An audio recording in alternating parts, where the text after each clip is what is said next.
Крепок телом, богат и делом. В Сыктывкаре открылся спортивный клуб по художественной гимнастике «Вдохновение». Как прошло торжество, знает Никита Чернов.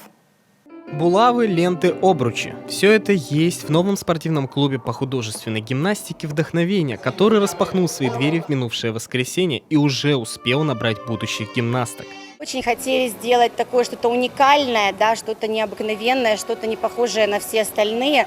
Поэтому я думаю, что наш клуб, он займет достойное место на, так скажем, арене, да, гимнастической в Республике Коми. И скорее всего это действительно так и будет, ведь в последнее время художественная гимнастика популярна и даже парни интересуются этим красивым видом спорта. Вообще хочу сказать, что спрос есть не только у девочек, у всех, у мальчиков, у девочек, не только на художественную гимнастику, вообще на все виды спорта, даже взрослое население. Это очень радует. Торжественное открытие прошло успешно. Ученики готовы развивать свои таланты, тренировать силу, дух и гибкость своего тела. Не зря говорят, гимнастика продлевает молодость человека. Никита Чернов, телеканал Юрка.